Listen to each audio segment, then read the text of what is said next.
అదే RTV app వార్తల్ని క్షణాల్లో చదివే అవకాశం ఉంటుంది. ఒక న్యూస్ పేపర్, ఒక టెలివిజన్ ఛానల్ మీ చేతుల్లో ఎప్పుడూ ఉంటాయి.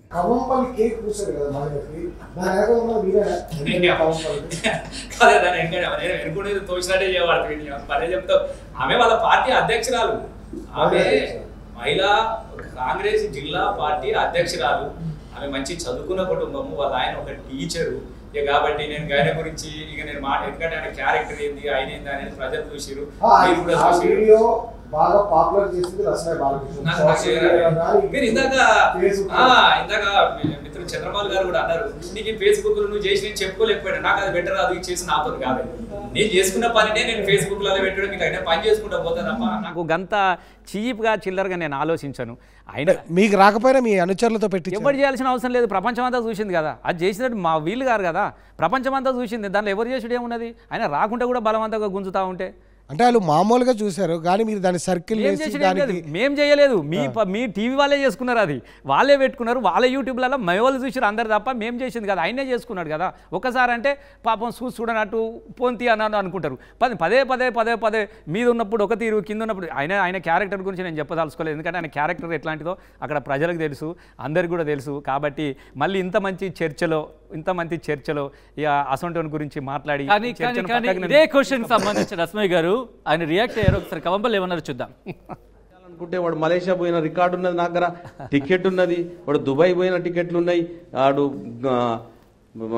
ఎక్కడ మన గోవాలో సినిమా హీరోయిన్లతో పోయిన టికెట్ హోటల్స్ ఉన్నాయి, ఇవన్నీ కూడా నేను బయట పెట్టగలను. కానీ నేను సభ్యత సంస్కారం ఉన్నోని కాబట్టి చిల్లరోని గురించి ఏం మాట్లాడాలని నేను మాట్లాడలే.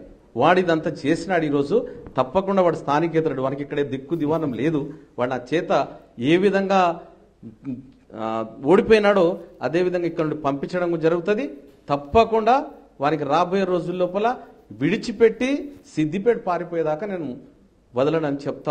మధ్యలో పున్నం ప్రభాకర్ ఉన్నాడు, మా చెల్లి అటున్నది. నాకు ప్రతి సంవత్సరం ప్రతి ఏటా రాఖీ కట్టే చెల్లి, వాడికి చెల్లికి డిఫరెన్స్ తెలియని మూర్ఖుడు వాడు ఇష్టం వచ్చినట్టు మాట్లాడడం, ఆ చెల్లిని ఎంత ఏడుస్తుంది, ఎంత క్షోభపడుతుంది, ఎంత బాధపడుతూ ఉన్నది ఆ ఈడియట్ వల్ల తెలియదు. ఆమె ఒక పెద్ద గ్రామానికి సర్పంచ్, ఆమె 10 ఏళ్లుగా ఎంపీటీసీగా చేసింది, సర్పంచ్గా ఉన్నది. అటువంటిది పట్టుకొని వాడు ఇట్లా అట్లా అని రకరకాలుగా కూస్తా ఉన్నాడు. ఇదంతా కూడా టీఆర్ఎస్ వాళ్ళు వెనుక ఉండి రసమై బాలకిషన్ నేను ప్రతిసారి తిట్టేది, అరే రాసలీల రసమయ్యరా అని, రాసలీలకు ప్రసిద్ధి చెందినోడు రసమయ్య అని. ఇప్పుడు చూసినారు కదనే, ఆయన ఒక ఎమ్మెల్యే, ఆయన భాష, ఆయన యాస, అరే పిచ్చోడ ఇక్కడ కాదు, రసమై బాలకిషన్ ఎమ్మెల్యే కాదు, ప్రపంచ దేశాలలో గజగట్టించాడు. నేను ప్రపంచ దేశాలల్లో ఎన్నో దేశాలల్లో నేను పాటలు పాడినా, ఆటలు పాడినా, ఎవడన్నా చెల్లెకు చెంపగిల్లంగా చూసినావే తెలంగాణలో చెల్లె కాలు మొక్కుతారు, దండం పడతారు. చెల్లె ఎవరైనా రాఖీ కడితే దండం పెట్టి ఆడబిడ్డ దివనార్తి పొందుతారు. చెల్లెను కొత్తగా ఇల్లు కట్టుకుంటే ఆడబిడ్డను తీసుకొచ్చుకొని కడప గడిగిపించుకొని బొట్టు పెట్టించుకొని పాలు వంగిపించుకొని దండం పెడతారు. మరి చెల్లె అని చెప్పేసి చెంపలు గిల్లటోడేనా ఉన్నాడే? కనీసము సిగ్గుపడాలి, వాస్తవం అది పొరపాటు జరిగింది, నన్ను క్షమించండి, ఇక ముందు నేను అట్లాంటి పని చేయనని చెప్పుకోవాల్సినటువంటి వ్యక్తి ఎదుటి వాళ్ళ మీద వేసి తప్పించుకోవడంలోనే ఆయన నిజాయితీ కనబడతా ఉన్నది. ఇప్పటికైనా తెలిసింది కదా, మనం చెప్పాల్సిన అవసరం లేదు. ఎవడో టీఆర్ఎస్ పోయి గుంజు అని చెప్పినారు ఆయనకు పోయి. నేను ఏం చెప్తున్నా ఇది ఒకటే అంటే నేను ఏం చెప్తాను, దానికి రసమైకి ఏమైనా సంబంధం ఉన్నదా మీరు చెప్పురి. నీ గుంజడానికి, నీ పుయ్యడానికి, నీ పులమడానికి నాకేమైనా సంబంధం ఉన్నదా మీరు చెప్పురి. అంటే పొద్దస్త మానను మమ్మల్ని ఆడిపోసుకోవాలి, మా మీద నెట్టాలి, అది దట్ ఈస్ ఫెలో క్యారెక్టర్. ఆయన క్యారెక్టర్ అట్లాంటిది. ఆయన డాక్టర్ అంటాడు, చదువుకున్నాడు అంటాడు, నేను అట్లాంటిలేను. సర్వే పొరపాటు జరిగింది, ఒకసారి కాలు తగిలింది, అమ్మ సారీ అమ్మ చూడలేదమ్మా అని చెప్తా ఉంటారు. ఆ అమ్మాయి సర్పంచ్ అని చెప్పినావు, ఆమె రాఖీ కట్టే చెల్లెకి ఎవరైనా ప్రపంచంలో ఇట్లా చేస్తారో అని చెప్పురేనే, నేను ముక్కు నెలకు రాసిపోతా.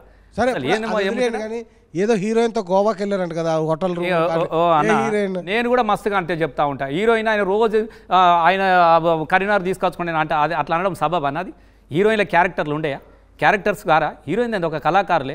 నేను కూడా హీరోనే కదా, నేను కూడా సినిమాలు తీసిన, నేను కూడా ఒక ప్రొడ్యూస్ చేసిన, అంత పెద్ద సినిమా తీసిన, రుద్రాంగి లాంటి సినిమా తీసిన, తుపాకి రాముడు బిత్తిరి సత్తిని హీరోగా పెట్టి సినిమా తీసిన, నేను కూడా చాలా సినిమాల్లో నటించిన.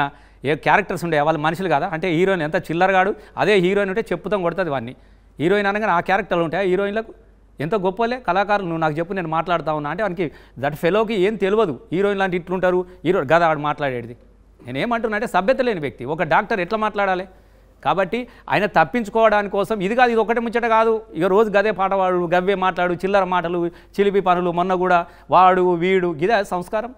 కాబట్టి ఎవరికైనా అవసరం లేదు, ఎవరిని కూడా నువ్వు చేసింది తప్పు 100% చూసినావు కదా, ప్లీజ్ అంటే కూడా వదులుతలేడు, ఏమైనా ఉండదు. అది చెల్లెకు అన్నకున్న సంబంధం ఉన్న దాంట్లో కనీసం ఇప్పటికీ ఇంకా దాన్ని తప్పు అయిపోయింది, నాది పొరపాటు జరిగింది, నేను తాగిన మైకంలో చేసిన, నాకు చెల్లె తెలియలేదు, నాకు వీలు కనబడలేదు అని చెప్పి తప్పించుకొని దండం పెట్టాల్సినటువంటి వ్యక్తి పట్టుకొని నేనే చేయించిన, అసలు నాకు 4-5 రోజుల దాకా నాకు తెలియదు, నాకెవడో పెట్టిండు అన్నా వీడు చూసినావే తెల్లారే మొదలు పెట్టిండే ఈ కథ అని చెప్పేసేసి. కాబట్టి దాన్ని మళ్ళీ దానిలో మమ్మల్ని పెట్టడం అని అనడం అనేది నాకు పెద్ద జోక్ అనిపిస్తూ ఉన్నది ఈ సంవత్సరంది. మరిన్ని వీడియోస్ కోసం ఛానల్ ని సబ్స్క్రైబ్ చేయండి, లేటెస్ట్ అప్డేట్స్ కోసం వాట్సాప్ ఛానల్ ని ఫాలో చేయండి, అండ్ లింక్ డిస్క్రిప్షన్ లో ఉంది.